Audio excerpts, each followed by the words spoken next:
Hi everybody, and welcome to Lanierland Park. This is the site of our conversation as we're kicking off our conversations about SPLOST. What is SPLOST? Special Purpose Local Option Sales Tax. You're going to be hearing a lot about it throughout the rest of 2024. We're glad to be joined now by our CFO for Forsyth County, Brian Clark. He's the Chief Financial Officer, and of course our County Manager, David McKee. Gentlemen, thank you so much for being here with us. Nice day at Lanierland Park and this beautiful new trail that was funded by SPLOST right here behind us. Pretty nice, right? Very nice. We're seeing a lot of people walking by. I think we just mentioned the young mothers. I think I saw 8 young mothers with their kids walking by on this trail, so a very nice investment. Yeah, Russell, thanks for having us. Looking forward to the summer information program that'll be coming out soon on what is SPLOST, and I think we're going to talk a little bit more about that now. We definitely are. We have a giant penny here in front of us, so I think that kind of indicates that this is a penny sales tax. For those that are unfamiliar with what SPLOST is here in Forsyth County, it is a penny sales tax, a special local option sales tax in Forsyth County. It's been approved since 1987 here in the county, so several years the county has had this 1% sales tax, and essentially what it means, correct me if I'm wrong, is that for every dollar spent on certain purchases in Forsyth County, eligible purchases, 1 penny of every dollar goes to a fund that the county can utilize on capital improvement projects. Is that a fair statement for SPLOST? Yeah, I think that's a great statement to say, 1% on goods and services. And what's more important, it's not only just the citizens, it's anybody coming through the county, right? So right. Local neighbors, local county, out-of-state guests and visitors. So everybody's participating in that 1%, that penny that you just mentioned. And you look at these fields behind us. We're here at Lanierland Park. When they have a baseball or softball tournament, people come from all over the place, spend their dollars here on goods, and 1 cent of what's spent there stays here in the county for capital projects, and we can dig into that a little deeper on what that is. Yeah, let's definitely dive right into what exactly that means. First of all, I want to start with this. I mentioned it there. It's been approved since 1987 in Forsyth County, so this is not a new tax we're talking about, right? No, it's not. It's a continuation tax. And that's a very important point, is that in November of this year, we'll be asking the citizens of Forsyth County to approve a continuation of that tax. And again, it's not a new tax. It's a consumption user-based tax that will be in continuation. Russell, you just said it, since 1987. Yeah, I'll even talk about, the last 3 that we've had, 6, 7, and 8. Back in 6 it was about 144 million, SPLOST 7 about 244 million, SPLOST 8 we're forecasting that's going to end up about 325 million. So the last 3 programs, 17 years, just near $700 million in funds that have come into the county for that special use tax. So it's a significant out of revenue source for the county. What percentage of the capital improvements in Forsyth County is funded by SPLOST? Well, our most recent capital improvement program, we had $816 million in that program, and about 13% of it came from the SPLOST funds. So very impactful when it comes to the finances here for Forsyth County. SPLOST, again, the county utilizing this funding source since 1987, several decades now. We talked about here at Lanierland Park, and that the phase 2 of the park here was funded by the most recent SPLOST 8. What are some of the other projects that SPLOST has funded over the years and here recently? Russell, if you look at it, it's sort of in buckets, right?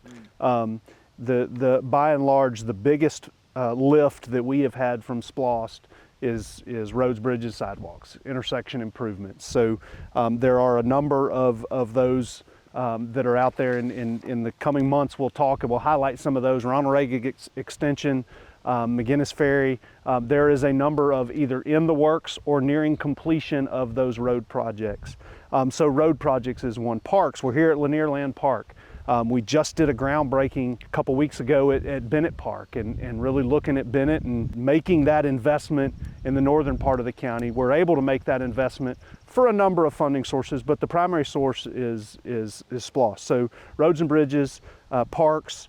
Water and sewer, fire and sheriff.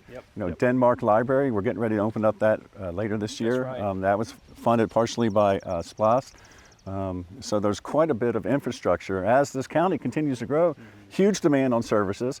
The county and the city are trying to provide those services best we can, and this is a great funding opportunity vehicle for us. Yeah, and we're fortunate to have the ability to fund the sheriff's rolling stock. We live in a safe community because of the work that the sheriff does and the fire chief does. We're able to make those investments in the apparatus that that Chief Head and his group do to make sure that the ISO rating, Insurance Service Organization, stays low so that our residents, our business owners in this community, their insurance is not higher. We're able to make those investments because of this one penny sales tax. And as we all know, it's not just county government, it's everybody out there. Inflation is making its presence known, right? And we're no exception here in county government. Things cost a lot of money. Improvements to a park like this, road improvements. We've talked about this before, David, about how much it costs to improve 1 mile of road, let's say. And those numbers are high. So when we talk hundreds of millions of dollars, it doesn't go as far as people might believe that actually goes. $350 million was what's anticipated for SPLOST 9 to generate. But that's only going to go so far, but the amount of the things cost. Russell, when you, to that point, when you look at a Bennett Park, we just talked about Bennett Park, you're looking at a $20 to $30 million investment in the community just to revitalize and bring a park up into the standards that our citizens demand. In order to bring those standards to reality, this allows us to do just that, this SPLOST program. That 1 mile of road, if we're going from a 2-lane to a 4-lane widened road to really help out and move the needle in some of the congestion challenges that everybody drives in every day, you're looking at a $13 to $15 million per mile of road. So yes, it's $350 million. Yes, it's only roughly 13 to 15% of our capital investment. However, it allows us to do just those things. You know, if you think about going to McDonald's or Wendy's, right? Just a few years ago, you could get one of those combo meals for $7 or $8 or $12, $13. You know, we've had some plans for some park expansions, you know, that were $20 million. They're now, you know, 50% more. They're $30, $35 million. So that same analogy with, you know, going to the local Wendy's or McDonald's is the same thing that's happening with our county projects and infrastructure. So that's why SPLOST is so vitally important as a funding source for the county and the city. And that's what great segue, Brian. It's not just the county, right? We have a partnership, and we have for many years with the city through an intergovernmental agreement on the percentage split for SPLOST. In SPLOST 8, the city gets a small portion of that to help offset their capital expenditures, whether it's the Dobbs Creek. The Dobbs Creek Rec Center was a city project, joint project. Those type of projects, not only are they city projects, but they affect all residents, both city and county. So Brian, that's a great point. It's not just the county, this is the city as well. A great point. You talk about some of the different projects that are funded by SPLOST over the years. Looking ahead now to SPLOST 9, we're going to have several bits of information coming out in the weeks and months ahead as we get closer to that referendum of what projects could be targeted with SPLOST 9 funds. But for right now, how are those projects determined? How does the county determine what SPLOST is going to fund? Russell, and Brian, that's a great point, and that's the challenge that we're faced with every single day. And Brian does a great job. We have a limited number of resources. And we have a high demand on those resources. How are those determined? We're in a position, previous boards, previous staff has set us in a position, and we continue to do that every day with developing our master plans, whether it's the Park and Rec Comprehensive Plan, fire services and what their strategic plan is, the Sheriff's Office and what his strategic plan is, and then our 10-year transportation improvement plan. Those are all plans that these projects are plucked out of. Again, SPLOST has to be used to fund capital investments. It cannot be used for maintenance and operations. So everything that you see behind us that's static and is a capital investment, that's what this allows us to do. Those long-range strategic plans, be it a transportation plan or a park plan, we've taken input from the general public during public open houses or anything like that, develop those plans, and through the coming months, you'll see us highlight some of those projects and really showcase what some of those projects may be should SPLOST get approved. Brian, I might make you sweat a little bit here with this question, so I'm going to go ahead and pre-apologize, but let's talk about the if. If SPLOST 9 does not pass. For a funding resource has been in the county since 1987, and the county's utilized it for that amount of time. I imagine that would make some pretty drastic changes on the county's financial situation. What does that world look like without a SPLOST? Well, you know, as the chief financial officer, I think one of my biggest charges are is to maintain the millage that we have and don't bring additional taxes to the citizens. So I think we would look at what we have in our reserves right now and how we could use that over the next 3 or 4 years until that gets exhausted. Perhaps at that point we would maybe look at going to the debt market and get some money for bonds. Or we might have to go back out to the citizens and go with another millage, a property tax increase. We don't want to do any of those. And if we do any of those, that just means the citizens in the county are funding all the infrastructure, the capital projects that David was talking about, roads and bridges, fire, sheriff, parks.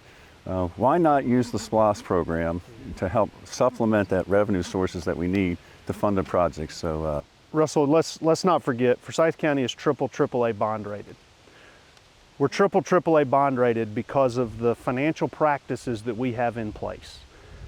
Not only does what Brian was just talking about make him nervous, it makes me nervous, right? Because we take value in our financial practices, our financial policies, so that we can be triple AAA bond rated. What that tells the citizens is that we are good stewards of the tax dollars, right? So in very short terms, what does it mean if it's not if it's not approved? What it means is, very much from a capital investment standpoint that the citizens have been accustomed to since 1987, that outlook is vastly different. It's going to change. That could mean that we don't replace vehicles at the time we have been. That could mean that response time is different than it was. Could mean that ISO rating is higher than it is today. It could mean that Bennett Park may have to be pushed off 2 or 3 or 4 more years before it's replaced and revitalized. And traffic, imagine there'd be an impact there as well on the roads. We're going to see an impact there, maybe more traffic because projects are delayed. Yeah, a large percentage of the SPLOST programs throughout history have been for transportation.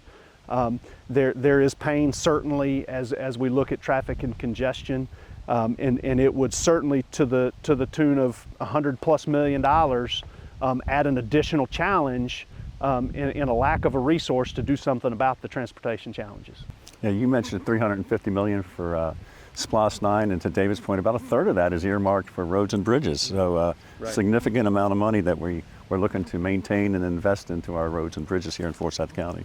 Right. Well, gentlemen, we covered a lot of ground here today. I mean, definitely a lot to unpack when it comes to SPLOST, and we'll continue talking about SPLOST in the weeks and months to come. In fact, we're working right now on the summer and fall months, having a public information open house series at various locations throughout the county. So a lot of opportunities for residents out there to get more information about SPLOST. Talk to some of our county leaders and elected officials as well that will be at those meetings as we talk about SPLOST 9. Again, that referendum coming up this November for SPLOST 9, a continuation of the SPLOST penny sales tax here in Forsyth County. Again, to recap, SPLOST is a penny sales tax that everybody in Forsyth County pays towards with purchases on certain items here in the county. So again, without that, burden falls a little bit more to the taxpayers here in Forsyth County, so definitely something to keep in mind moving forward. Brian, David, we appreciate your time as always. We look forward to much more when it comes to talking SPLOST conversations, and we appreciate all that you do for Forsyth County moving us forward. Yeah, thank you. Looking forward to the pennies for progress.